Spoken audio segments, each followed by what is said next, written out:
ఈ శాస్త్రపరంగానేమో ఈ యొక్క ఆవు పిడకలు వేసినటువంటి ఆ ధూపం వల్ల మనకి రోగ నిరోధక శక్తి అనేది పెరుగుతుంది, రోగాలు అనేది కూడా రాకుండా ఆ ఆవు పిడకల నుంచి వచ్చేటువంటి ధూపం మనలో ఉన్నటువంటి ఏదైనా చెడు రోగాలు ఏమైనా మనకి తెలియకుండా కనుక ఉన్నట్లయితే అవన్నీ పోతాయి.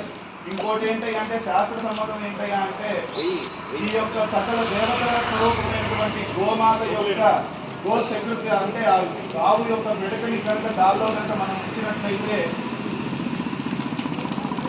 ఆ యొక్క ఒక దూది గింజ మీద ఒక చిన్న నిప్పురమ్మ కనుక పడితే ఎంత దూది మొత్తం అంతా భస్మం అయిపోతుందో ఆ యొక్క ఆవు పిడకని కనుక ఆ యొక్క భోజమంటంలో కనుక వేసేస్తే ఆ యొక్క మన దోషాలు తెలుసో తెలియకో చేసినటువంటి ఆ దోషాలు మొత్తం కూడా పోతాయని చెప్పి శాస్త్రం చెప్తుంది. అందుకే పంచగవ్య ప్రాసనం చేస్తారు ప్రతి కార్యక్రమం అందరూ కూడా 5 ఆవులకు సంబంధించినటువంటి 5 పదార్థాలను కూడా తీసుకొని ప్రాసనగా తీసుకుంటాం. దానిలో విశేషమైనటువంటి పదార్థం గోమయాన్ని మనం ఇప్పుడు ఈ భోగి మంటలో సమర్పించుకొని ఇటు మనకి లౌకిక పరంగా రోగ నిరోధక శక్తి పెంచుకుంటూ రోగాన్ని పోగొట్టుకుంటూ మనం తెలుసో తెలియకో చేసినటువంటి దోషాన్ని కూడా పోగొట్టుకుంటూ మనకి ఇంకా ముందు భవిష్యత్తు నాగరికం కూడా స్వామివారి యొక్క అనుగ్రహంతో సంతోషాలతో ఉండాలని చెప్పి మనస్ఫూర్తిగా చేసేటువంటి ఆవు పిడక ఏదైతే ఉందో ఆ దోషాలన్నీ పోవాలయ్యా.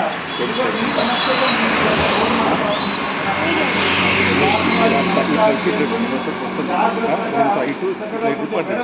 హడావిడి లేకుండా అందరికీ అవకాశం వస్తుంది. జాగ్రత్తగా సమర్పించండి. గోవింద గోవింద జయ శ్రీమన్నారాయణ.